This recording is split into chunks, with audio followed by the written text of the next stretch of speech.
memiliki peran yang sangat penting dalam kehidupan sehari-hari. Berikut beberapa peran utamanya. Yang pertama, penerangan.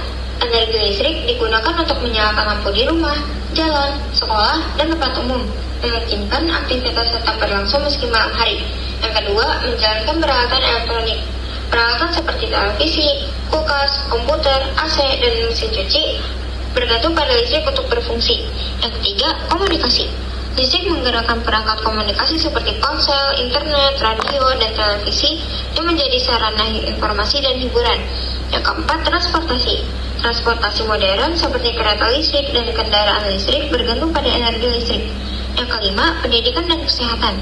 Sekolah dan rumah sakit memerlukan listrik untuk menjalankan peralatan belajar mengajar dan alat-alat medis. Yang keenam, industri dan perdagangan. Mesin-mesin pabrik, alat beras, serta komputer kasir di toko semuanya memerlukan listrik untuk beroperasi. Cara kerja PLTU Cilacap adalah 1. Pembakaran batu bara. Batu bara sebagai bahan bakar utama dibakar di boiler atau kettle uap. Pembakaran menghasilkan panas yang sangat tinggi. 2. Pembentukan uap. Panas dari pembakaran batu bara digunakan untuk memanaskan air dalam pipa-pipa boiler. Air berubah menjadi uap bertekanan tinggi dan bersuhu tinggi. 3. Pemutaran turbin uap bertekanan tinggi dialirkan ke turbin uap. Uap ini memutar sudut-sudut turbin, mengubah energi panas menjadi energi mekanik atau putaran. 4. Penggerak generator. Turbin dihubungkan dengan generator listrik. Saat turbin berputar, generator menghasilkan listrik melalui proses induksi elektromagnetik. 5. Pendinginan uap. Uap yang keluar dari turbin masuk ke kondensor, di mana uap dikondensasikan kembali menjadi air dengan bantuan air laut atau air sungai. Akhir hasil kondensasi dikembalikan ke boiler untuk siklus selanjutnya. 6. Distribusi listrik. Listrik yang dihasilkan dinaikkan tegangannya dengan transformator, lalu disalurkan ke jaringan transmisi PLN untuk didistribusikan ke konsumen. Transmisi energi listrik dari PLTU Cilacap dilakukan melalui sistem jaringan tegangan tinggi milik PLN agar listrik dapat didistribusikan secara efisien ke berbagai wilayah. Berikut ini adalah penjelasan proses transmisi energi listrik dari PLTU Cilacap.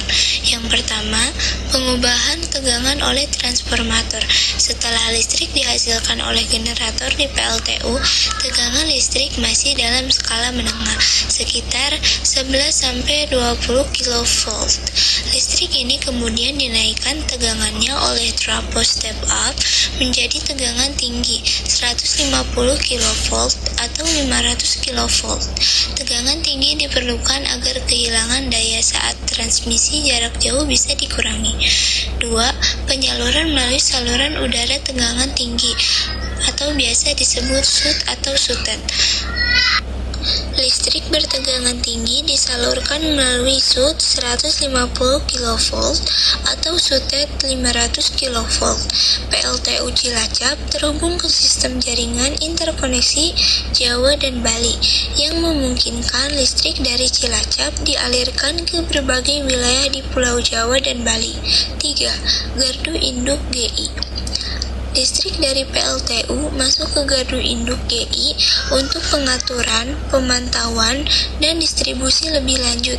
Di gardu induk, listrik dapat disalurkan ke gardu induk lain atau diturunkan tegangannya menggunakan trafo step down untuk didistribusi lokal. 4. Distribusi ke konsumen. Setelah keluar dari gardu induk, tegangan listrik diturunkan menjadi 20 kV untuk industri atau 220 atau 380 volt untuk rumah tangga. Listrik disalurkan melalui jaringan distribusi hingga sampai ke konsumen akhir. Contoh jalur transmisi dari PLTU Cilacap yaitu PLTU Cilacap memiliki sambungan ke jaringan 500 kV Jawa, dan Bali. Salah satunya menuju gardu induk tegangan ekstra tinggi atau disingkat GITET, Tasikmalaya atau Cibinong, yang merupakan bagian dari sistem interkoneksi Jawa dan Bali. PLTU Cilacap merupakan salah satu pembangkit listrik terbesar di Indonesia yang beroperasi di Cilacap, Jawa Tengah, dan memasokkan listrik ke wilayah Jawa dan Bali melalui sistem interkoneksi Jawa, Madura, Bali, disingkat dengan Jamali. Unit dan kapasitas unit 1 dan 2 sama dengan 2 kali 300 MW, 600 MW total. Mulai operasi tahun 2006 menggunakan teknologi subcritical boiler.